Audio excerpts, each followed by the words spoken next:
Hello, everyone, and welcome to today's edition of the Presence Posse Presents. I am Miriam Siegel, and joining me are Jan Hart and Bobby Cobb.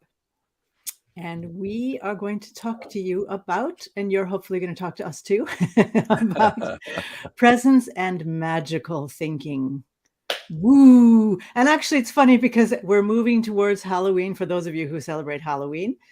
Which is probably something the Posse is going to talk about at some point.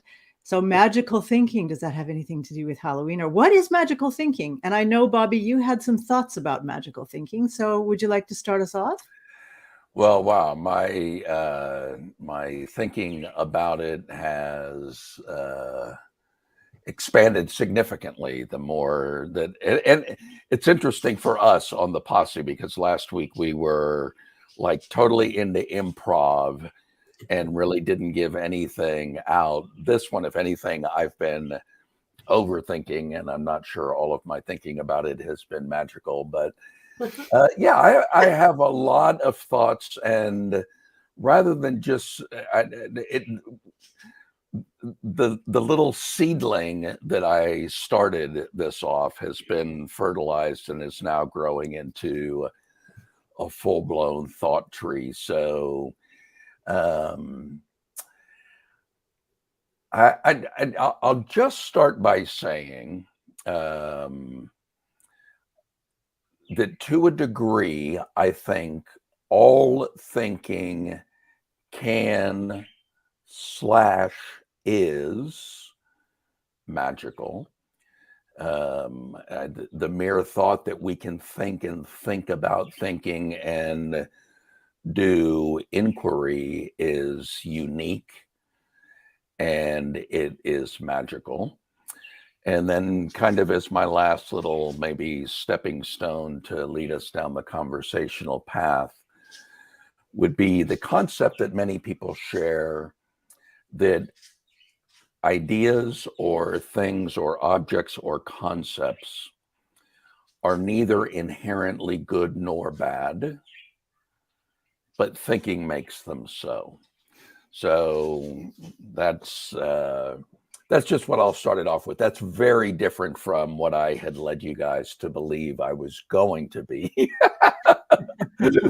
Starting it off, I think I think I gave the impression that I would be able to get this off to a, concrete little thing, and I feel like in now looking back at the magical thinking I've been exploring this morning, if anything, I'm blowing up any constructs that I might have been laying it out. So I'll start at that with just that's almost like an open table, and just ask you guys what you think.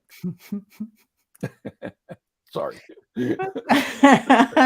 Why are you saying sorry? I'm not really. Just I'm saying it to be coy. But I do know that it's interesting that I do recognize that I kind of like, oh, I've got this, and I've got a whole idea to lay it out, and it was my own thinking. I'm like, those are my own little limitations that I'm labeling onto there. And the little voice inside of my head's like, well, that's not really magical, is it? And so I've been talking with my inner leprechaun this morning. So this is improv part 2, Bobby. Turns out that way, yeah, I guess. And hence my sorry earlier. Yeah. Miriam. Okay, I'm jiggy with it. We're the Presence Posse. We can be present to anything. There you go. We got this. Jan, do you have anything you want to say? Have you any thoughts about magical thinking or well, whatever? It's interesting because what I had in my head coming on is now gone after listening to Bobby. But that's okay. But I loved what Bobby said, because I do think the gift of thought in itself is a magical thing, and a bit of a miracle. And I'm one of these people that does believe in magic. Not necessarily in the way we're talking about magical thinking, So, there has to be distinction for me between the two. Um, but I love this idea of, the gift of thought being magical. It really just lands very softly and very well and just kind of opens everything up. Um, what had come to mind earlier was more around superstitious thinking, and we don't want to walk under the ladder because we think something is going to happen. And that goes on too. And, there's nothing wrong with that. And I think, there can be something very lighthearted about magical thinking. And we all have our lucky pen or pair of socks or, whatever it is. And there was even some research done on this magical thinking and people going in to do a test, and they were given, um, I think it was a pen, and told that anybody who had used this pen previously had done really well, so it was a lucky pen. And it changed people's mindset. And they started thinking, oh, I got the lucky pen, I can do this. It's like Dumbo the elephant and his little feather. And it made a difference. And people that didn't have the lucky pen didn't do as well. So, that's fascinating too, because, we say magical thinking is where we think there's cause and effect and there isn't. And while in that particular example, there isn't cause and effect between the pen and the results, but something magical happened in people's minds when they thought they had a lucky pen. They dropped their thinking and their worry and, their anxiety about the test. And they thought, oh, I got the lucky pen. I can do this. I got this. So, magical things can happen, even though it wasn't a direct cause and effect. So, it's not as simple as it sounds, magical thinking. There's lots of different layers to it, Yeah. and elements to it, and aspects. So, it's magical in itself, the topic. Mhm. Yeah, and I think that's exactly what I went through this morning, Jan. That when I thought of the topic and when I saw the topic, I immediately clung to one version of magical thinking and had a lot to say about that. But, as you just suggested, there's a lot of different ways to look at it, and it can mean a lot of different things to different people. And as I started uncovering that, it kind of did the work of the pen. It got me out of my thinking and into curiosity and wonder. And the thinking kind of fell away, and then intuition could flow a little bit more freely. Exactly. Yeah. Yeah.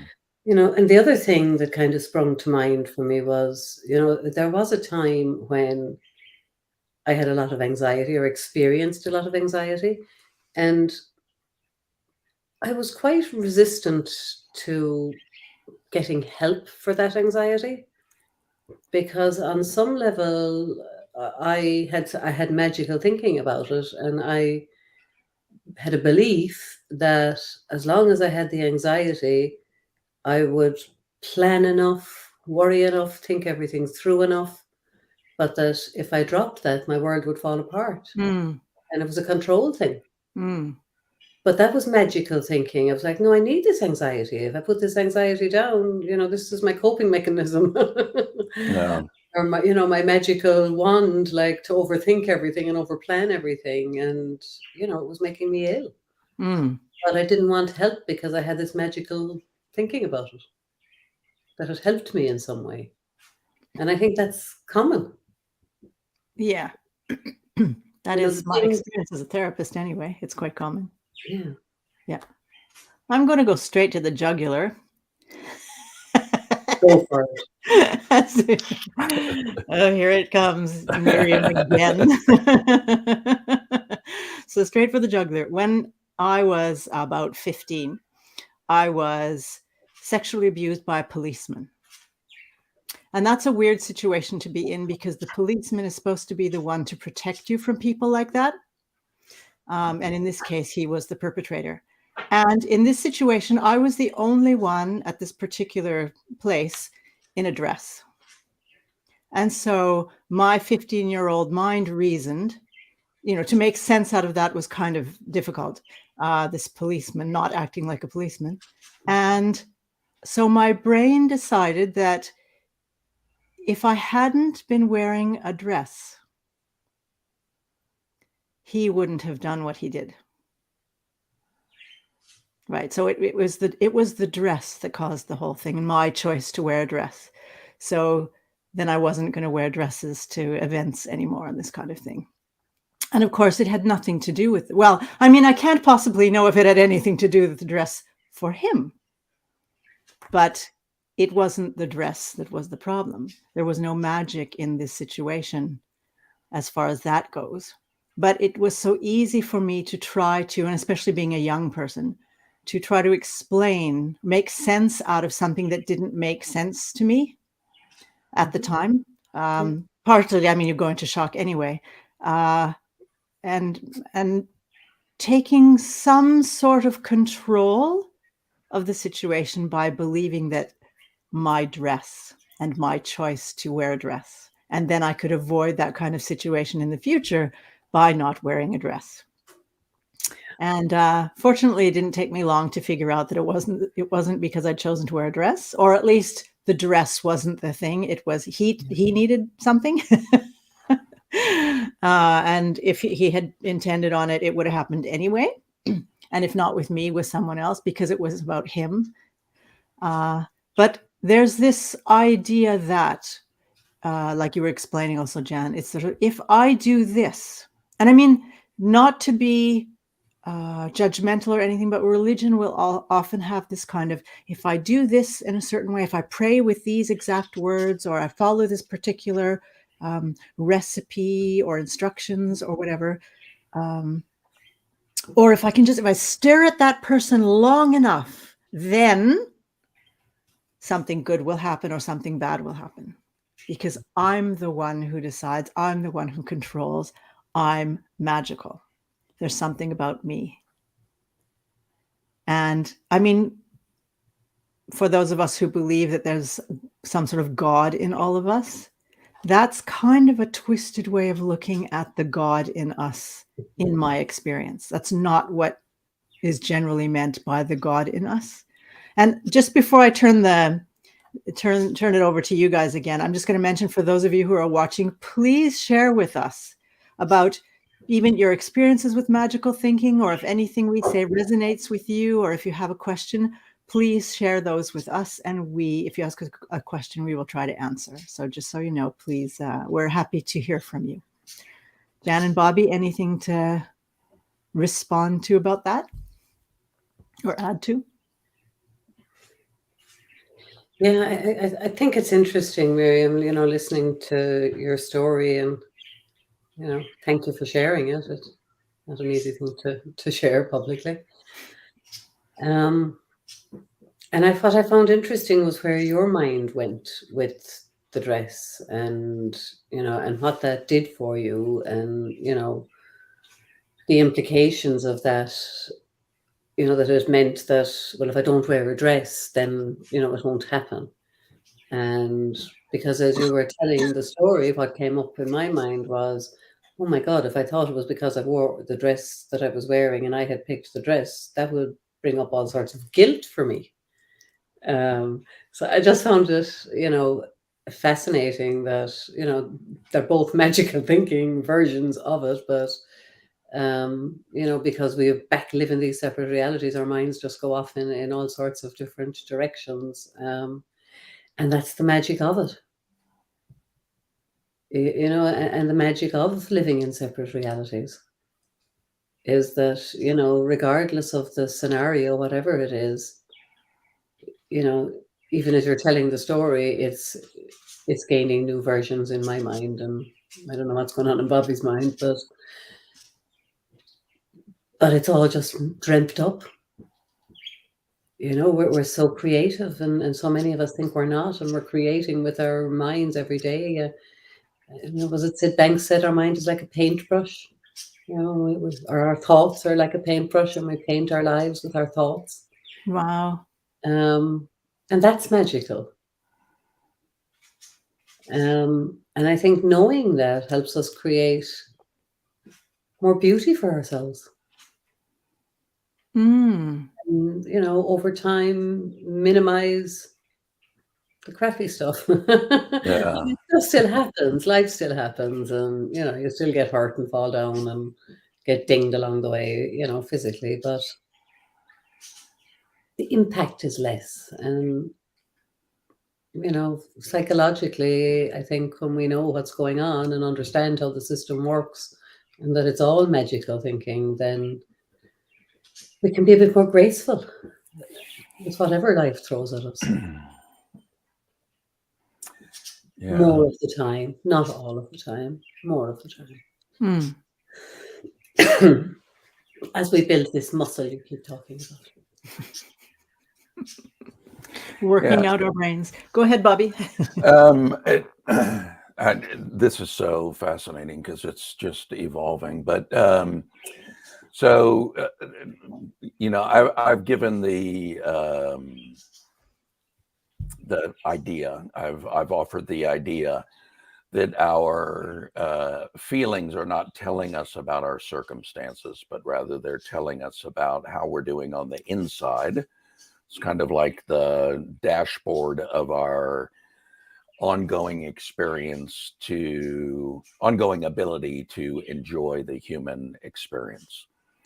So as we get into deeper and darker places where our magical thinking would be dark magic, drawing us down deeper and deeper into lower and lower places, we get to the point where like if we are adopting a victim mentality or archetype or mindset, or however we wanted to phrase that, the victim is in all of us and we all are able to tap into the victim at different times. That's just when we feel like life is happening to us, or when we're throwing our hands up in frustration and thinking nothing's working.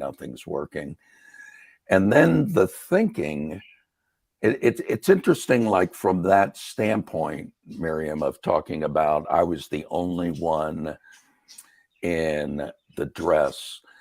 And it's interesting how often when I'm working with somebody who has a bad relationship with food and doesn't like their current weight, or has a relationship, I think any type of relationship is bad with cigarettes, but has a intimate relationship with cigarettes, they have a part of them on the inside that completely justify why they're doing it. And it's like, even though 90% of their mind, if it was a forum, would say, this is bad, we got to change this is bad, there's that one part of our brain that says, no, we need to do this. And we can have a part of our brain that says, don't wear dresses anymore. That leads to bad outcomes. And we can just get that. It's magical thinking in one sense. And then we read a book like The Power of Magical Thinking, or The Magic of Thinking Big, I think is actually the name of the book. The Magic of Thinking Big, or The Power of Positive Thinking. And we just begin to alter our association from life is happening to us, that now we're creating life. So we're adopting more of an empowered stance and a creator being. And a lot of times that shift is just a shift in perspective. Mm-hmm. And I'm wondering, kind of as I'm evolving my thinking on magical thinking, I'm wondering, is it just our relationship that we have with the thinking that kind of determines how we're feeling and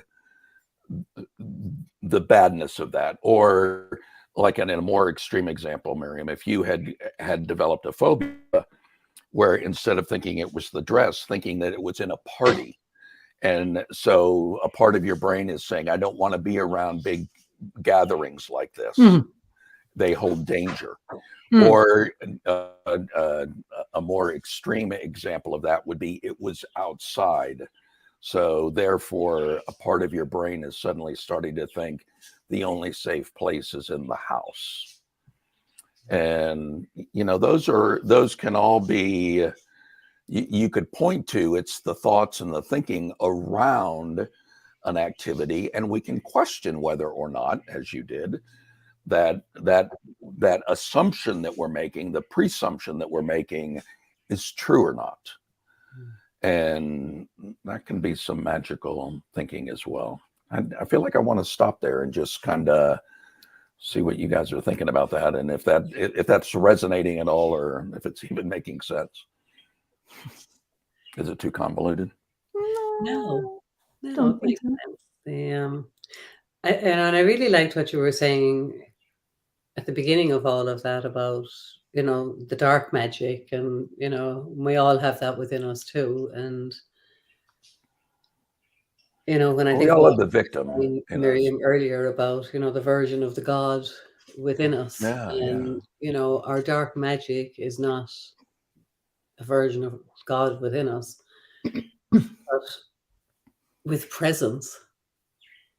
When we recognize and realize that we're in our dark magic and working our dark magic and creating those dark spells, when we can allow space for the light that is the God within us, or the spark of God within us, to shine on that dark magic, then something magical happens. yeah, And that's the magic I believe in. You know, Mm. the when we shine the light of our true essence on these dark, shadowy spaces within us, it's magic. And there's nothing wrong with them.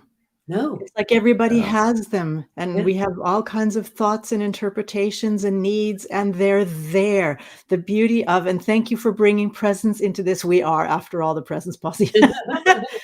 But shining the light of presence, as you mentioned, bringing presence in is just, okay, this is what is. It's not good, it's not bad, it just is. and it's here. Yeah, and I don't have to feel bad about it. I don't even have to feel good about it. It doesn't matter. It's just what is. I don't have to get hung up in it. I don't even have to change it. I just, I mean, Be if beg pardon? be with it. Yeah, be with it. Be But still and know that I am God. Right? It was, since we're talking about the God and the magic. Just be still and know it's what is. So, And you know, Miriam, you opened up saying, you know, Halloween is coming, and in Ireland, that's a big holiday, the season of Samhain. It's a big Celtic tradition.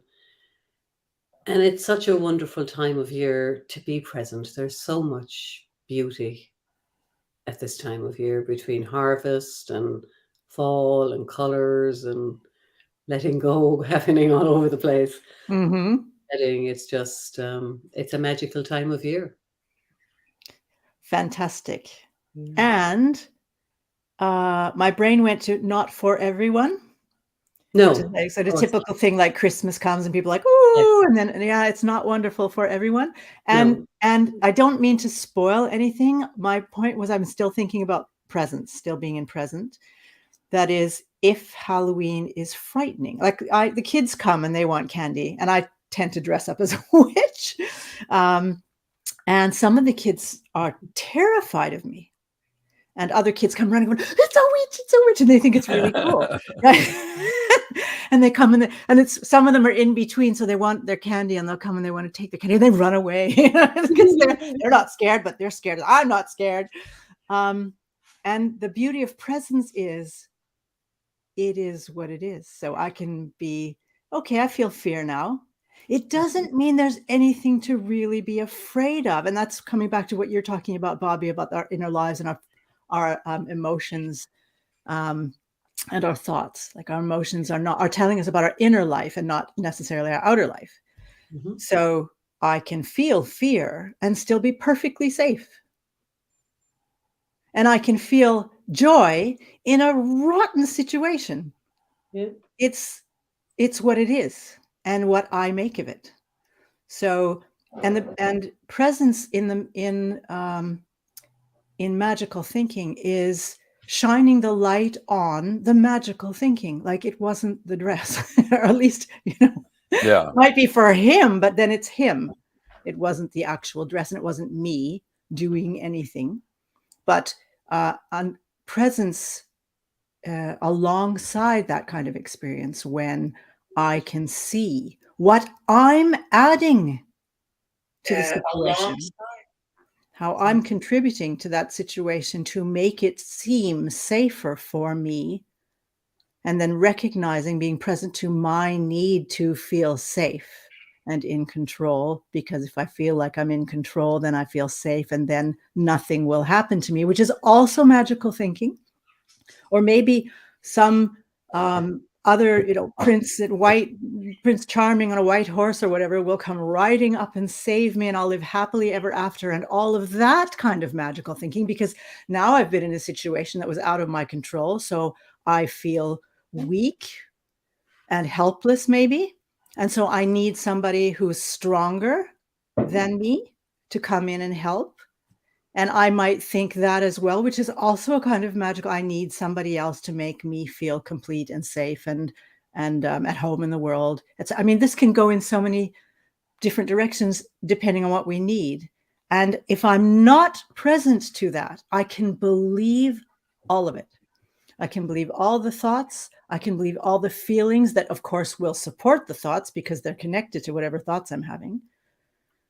And never know that I'm creating all of that in my internal world and can do something about it. Yeah. So becoming present allows me to regain any semblance of power, control, whatever, real power, real control, and notice that none of that is true and real. It's all being created by me. Okay, you've lost me a little bit there, because talking about that it's all in control and it's all you, and then I'm hearing you say that we're not controlling anything, or am I just getting confused? Well, I'm hearing all control and lack of control or no need to control, or am I mishearing? real control, not all control, real control. And what is real control? Being present. Ah. The only thing I really have is this and this and this. That is real control. It's no control at all, and it's real control.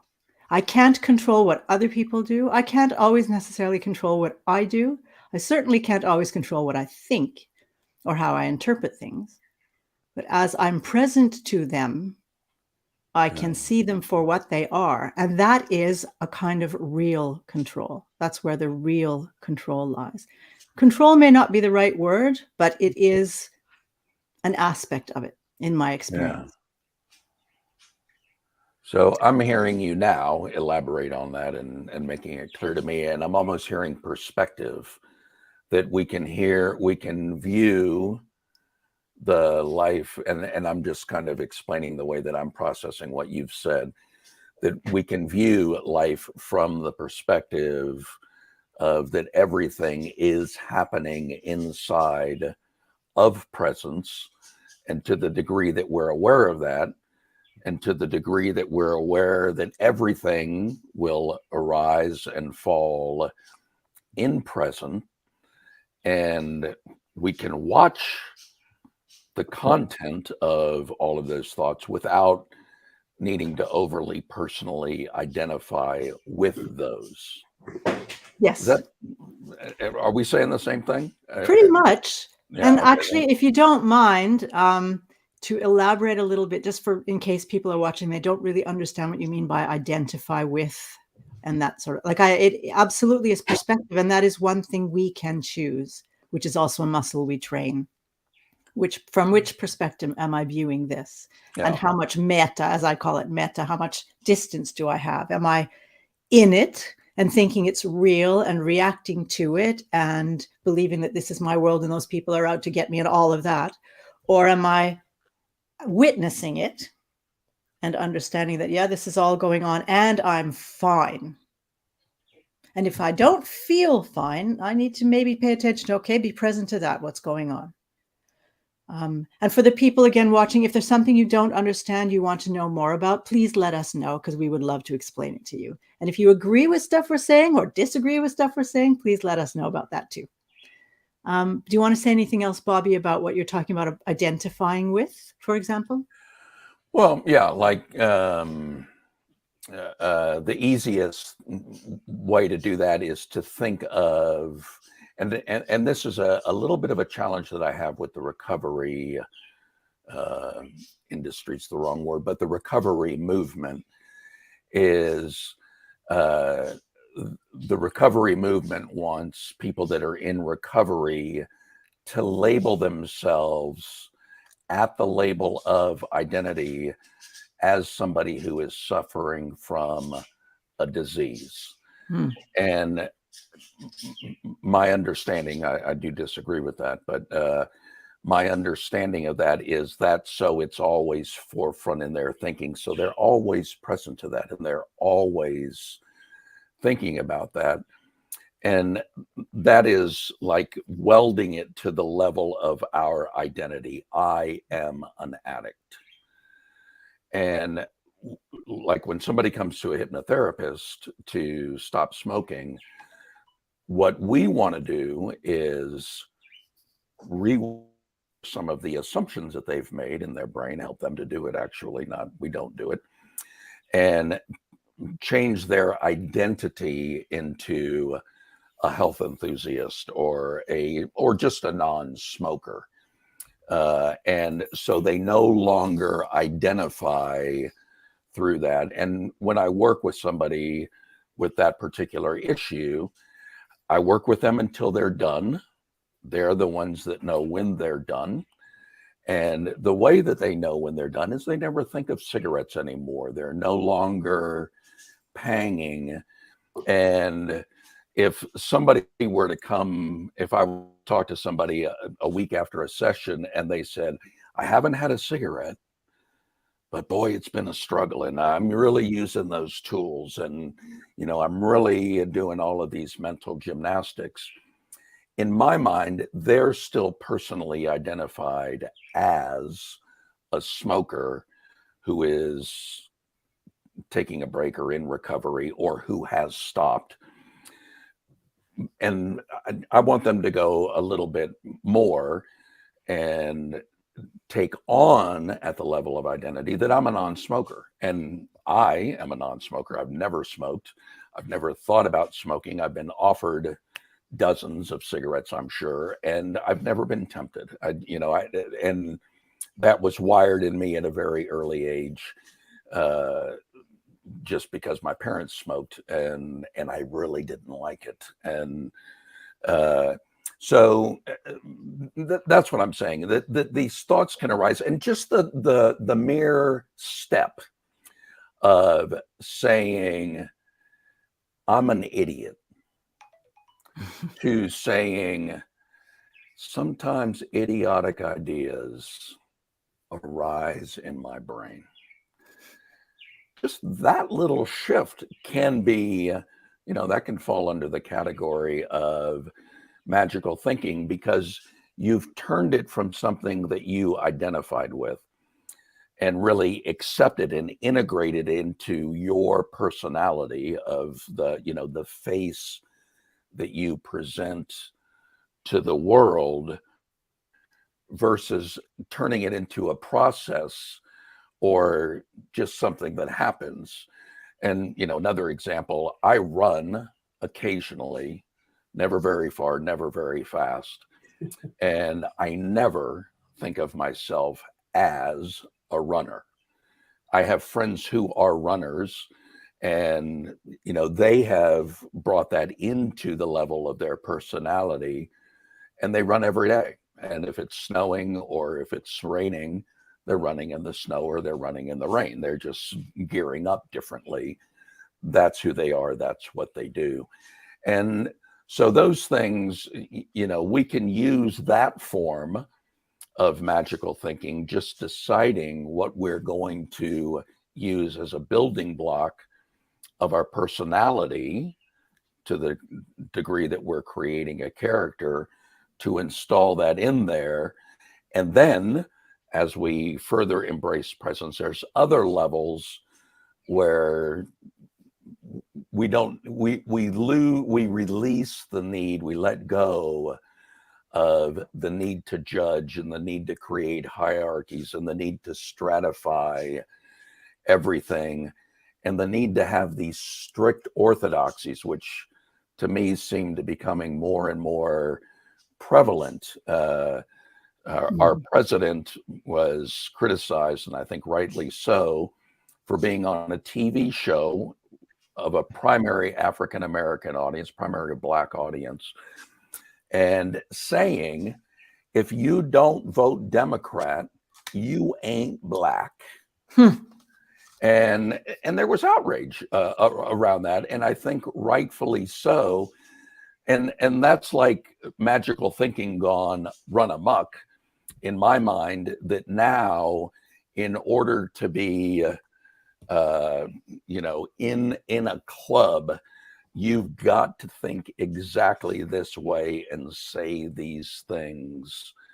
And that's personification at the level of identity run amok in my mind. Thank you for explaining. That helpful. Do you want to get in on this, Jan? Yeah. No, I'm quite happy listening here for the moment. Taking it all in. Okay, then I'm going to bring in something new.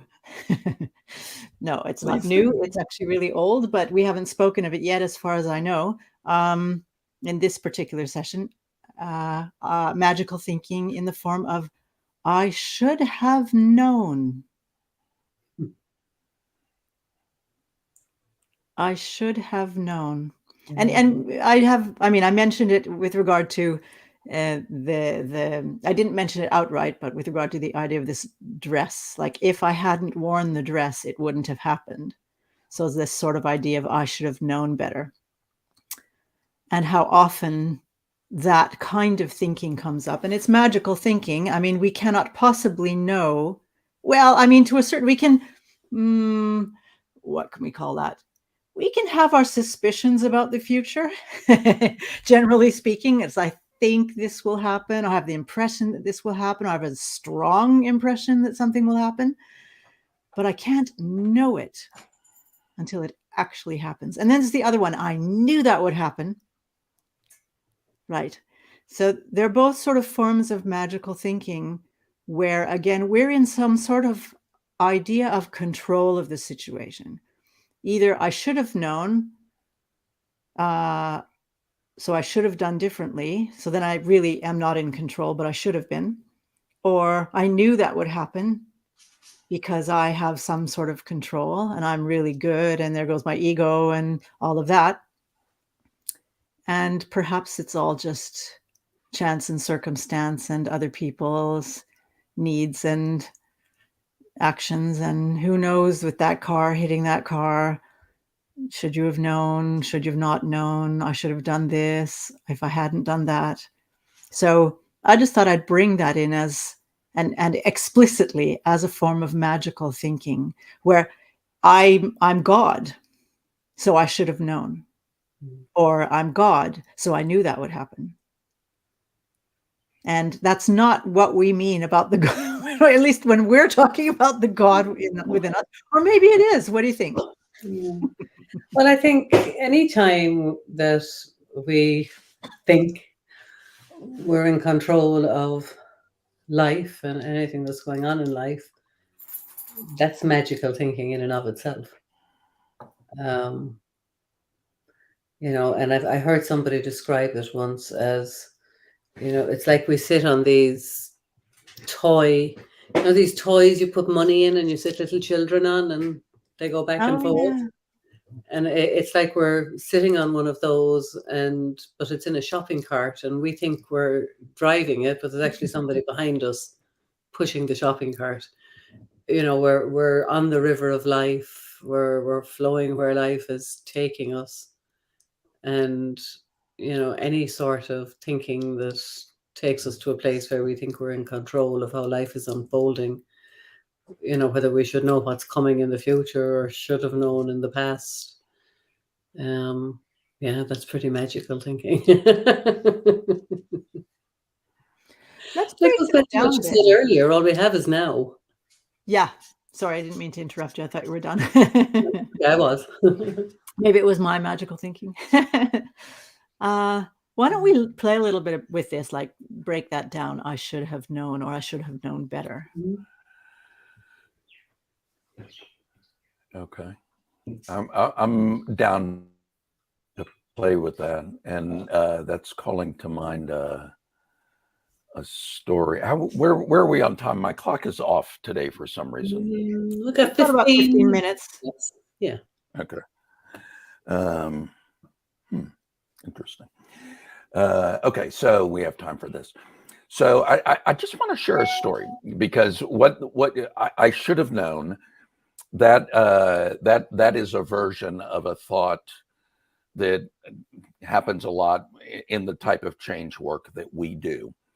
We all three of us are creating a space for insight and aha moments and new realizations that are oftentimes, significant to happen in the lives and in the mind and in the hearts of the people that we're working with. And a common form of I should have known was, oh my gosh, how would life be different if I had have realized this 10 years ago or 15 years ago, or when I was 18 or whatever. And I think that is a natural, that's natural for our rational mind as part of the learning process. It's recognizing a new pattern, and it's seeing certain pieces of the pattern that led to where we find ourselves now, but it didn't see the whole picture. So there still is a little bit of a surprise that's kind of showing up in there. But our memories are very flexible and able to be manipulated. And I'll tell a short story just to illustrate that. We had a guy join my community, our little spiritual community that we have here. And everybody kind of welcomed him and was impressed. And he has some cool knowledge and a cool dude and a big heart. At least that's what we thought. He had been with us for about 2 or 3 months. We had another member that had a stroke, and the guy decides to take him in, offers him his house, and then kind of starts this other side of him starts to unfold. And I won't go into any of those details, but they were much darker. And it suddenly became obvious that this person who was very vulnerable was not in a good space. And once that became obvious, all of a sudden in the community, everybody was like, I knew we couldn't trust him. And, I thought something was a little bit off. And, having watched all of this unfold, I'm like, no, I had the same thing going on in my head. I used to think the guy was really cool and neat. Now I kind of thought, oh my, and that was kind of I should have saw that. Yeah. And then what I've noticed in the community, and I'm noticing it in others and in myself, that we're all going back looking for the things that we might have missed the first time around that will protect us, kind of like your part of your brain that was thinking it was the dress. We have some evil dress thinking that's going on in our community. And so I talked about those two archetypes that I believe are in each of us, and depending on our access to resources, we're kind of falling in this general mix.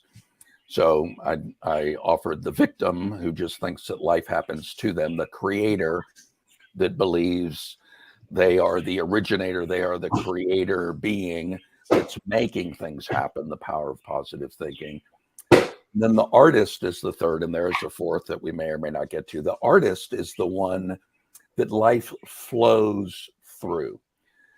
And I think, or the way that I would explain this is anytime you've ever felt like I'm in the zone right now, whatever the zone is for you, but it's just that place where thinking is very quiet, time is standing still, joy is ever present, and you're doing something just for the sheer joy of doing it. And it could be as mundane as like planting new bulbs for the spring. I did some of that this weekend, and it was a very lovely, mindful activity. Or it could be something as purposeful as creating a masterpiece, but you're in flow.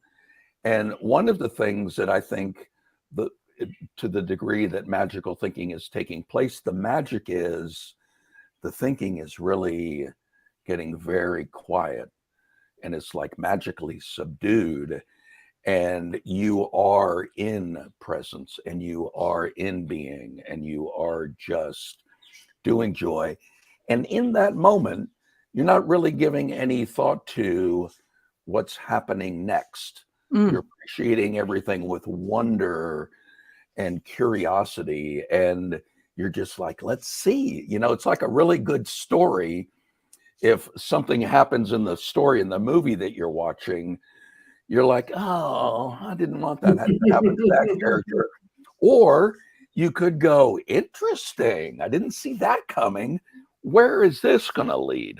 And, it's just, it's a different way of relating to the experience of life and a different way of playing the game of life. And I think all three of those are, I very often, I've had some health challenges over the last year. I've spent time in victim mentality, and I haven't liked it, but it has arisen within me, and I'm doing what we've talked about. I sit with it and I see what it is to learn for it. Jan, you were talking about the beauty of this time of year, and I was having a conversation with my partner, my girlfriend, who doesn't like this time of year. It's gray and it's ugly. And we were driving and it was cloudy, but there was light coming through this one place. And I'm like, look at that spot.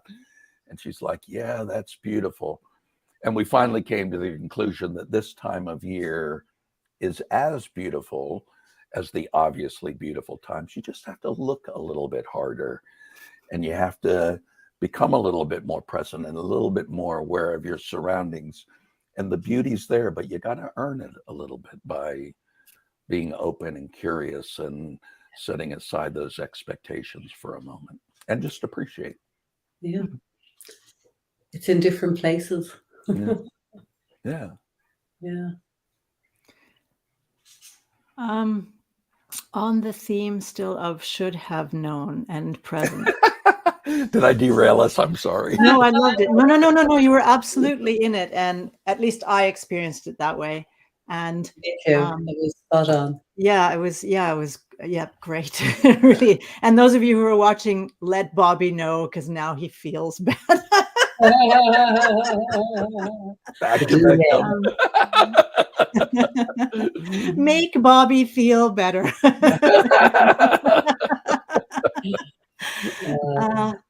What's really going on? This is where I get curious and bringing in presence. I should have known better. I should have known. What's really going on? Because we were talking about control earlier. or the need for control. Thank you, whoever you are, Facebook It's user. amazing. It is Rosalie.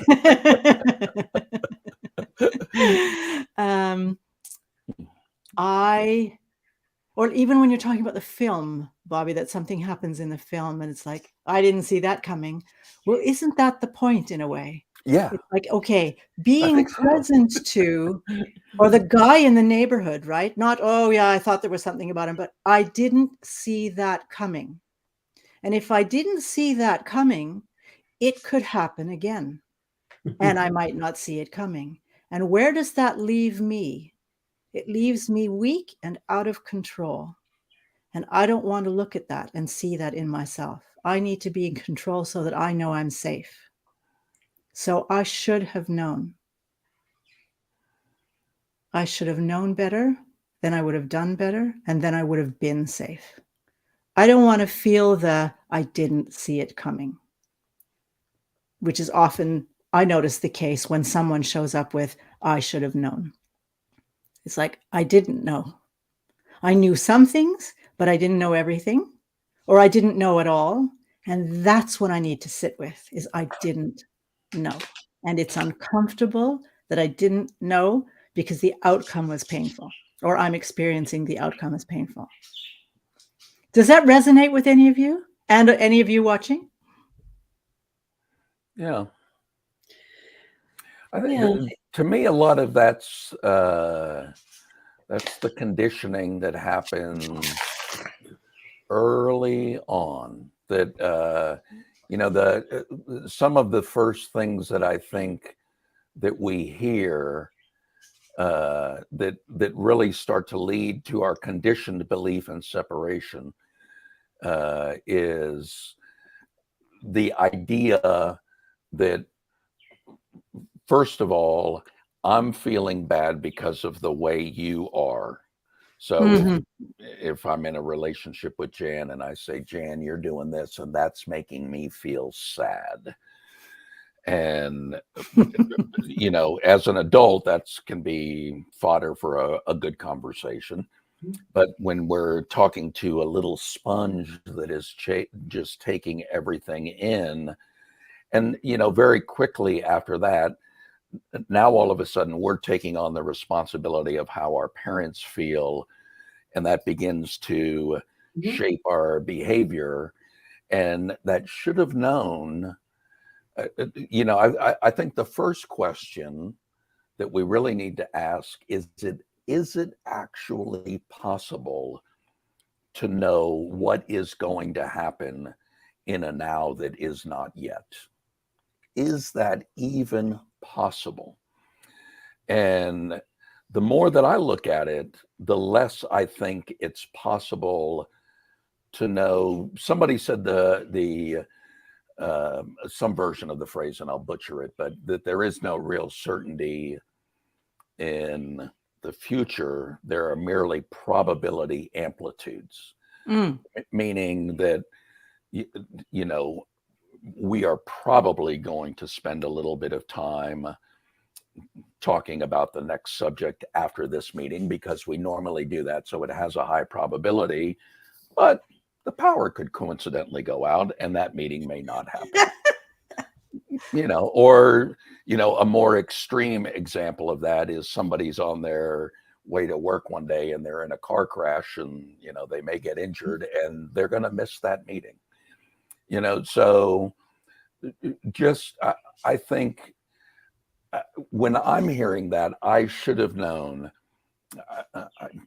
I deal with that a lot because, when somebody's been working with something and a new insight that comes from within them, it's not any magic that I'm doing, but it comes with them and they just see everything differently, then it's natural to go back and say, man, if I had known this, I mean, who hasn't thought, if I knew what I knew now when I was in high school, I could freaking rule the world, or whatever, that's a naturally occurring thought. And there's probably truth to that. If you go back knowing everything that you know now, you're going to make your way differently. It may or may not be better.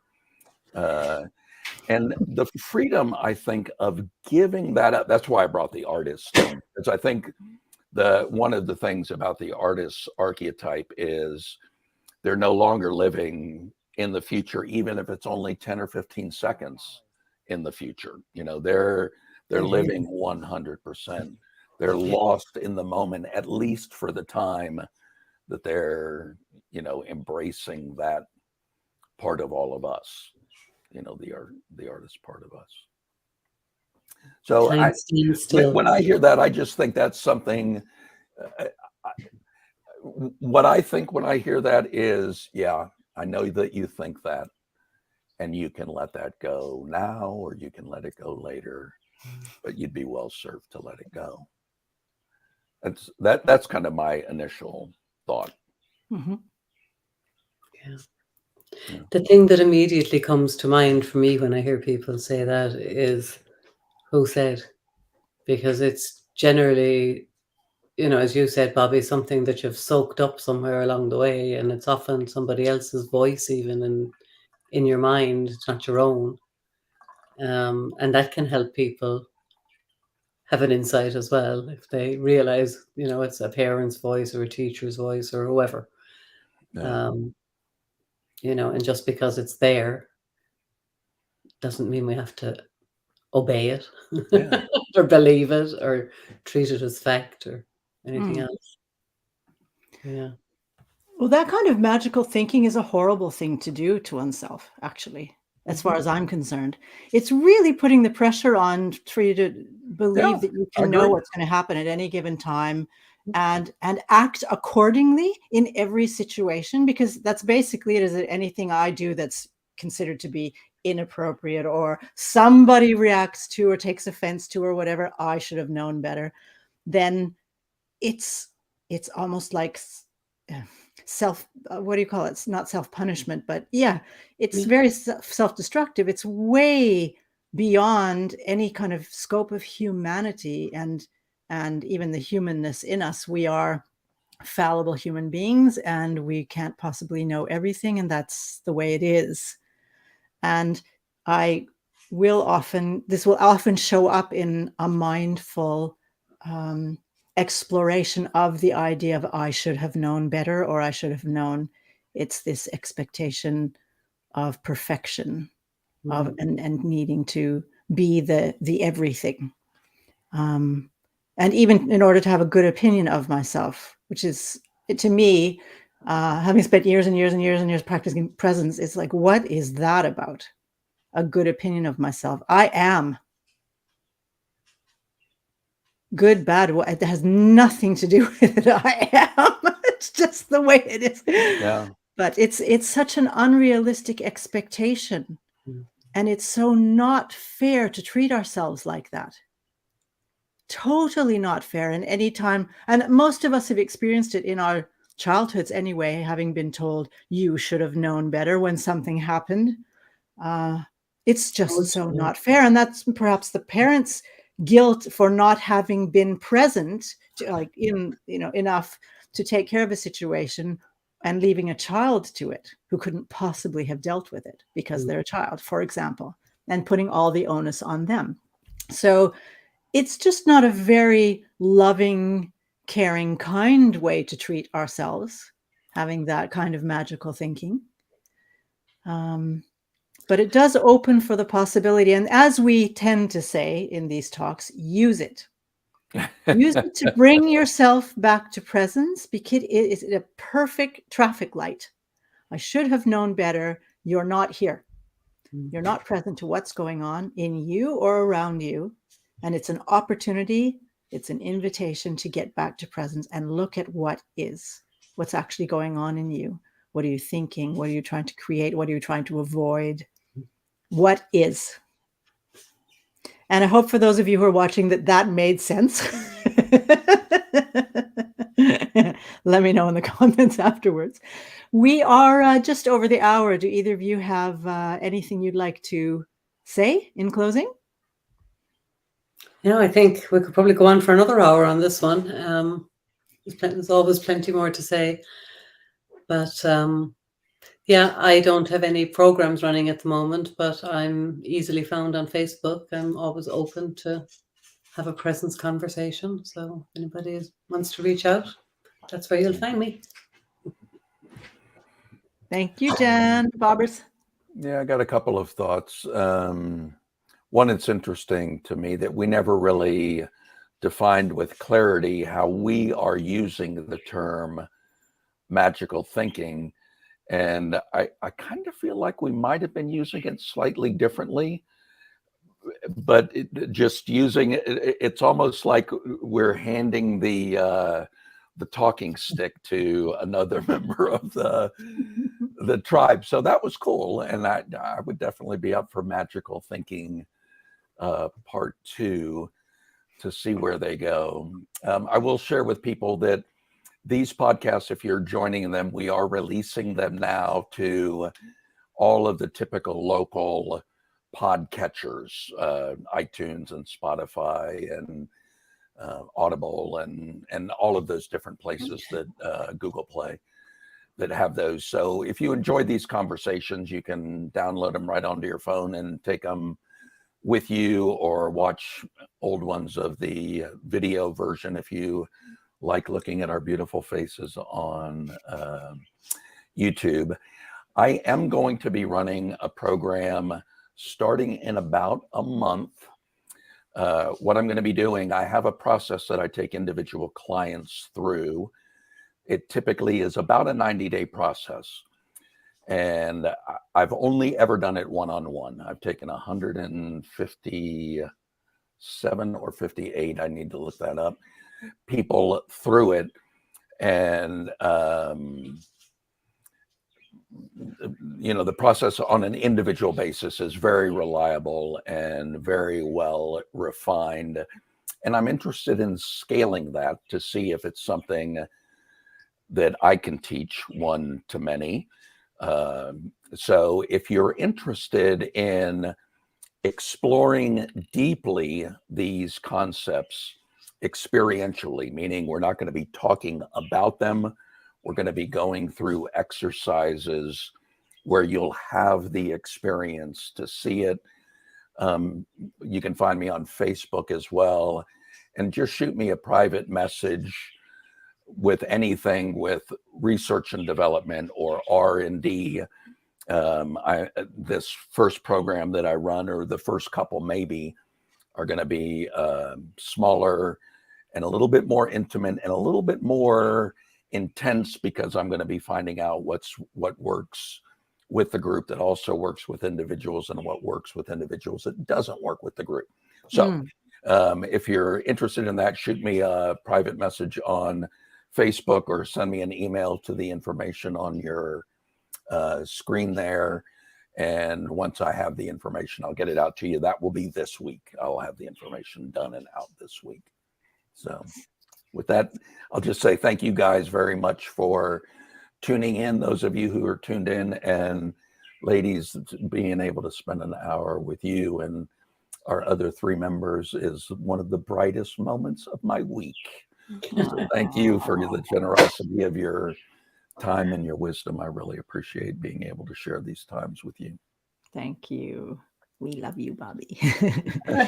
And you're, of course, welcome to put information about this R&D in the Presence Posse free Facebook group, so that people who are in there, if they didn't actually see this particular not podcast, but broadcast, then they will at least still see the information in case they're interested in joining. So I invite you to do that, Bobby. I will. Thank you. I appreciate that. And for me, I'm working on some really cool stuff that I will be mentioning in the next few weeks that I will be offering. But for the moment, I am available, as you see my address and email there. You can check me out. And if you'd like to speak to me and talk about this topic or any other topic related to presence, I am a therapist, so I can support you in many different ways. And so please contact me. And otherwise, we wish you all a great week. And the Presence Posse will be back again next week, next Monday, same time, same place, for yet another Presence Posse Presents with an exciting topic, which I know nothing about at the moment, but you'll hear about it soon if you're part of our free Facebook group. So thanks everybody for watching and commenting, and take good care. We'll see you in a week's time. Bye, Jan and Bobby and everybody else. Bye. Bye-bye.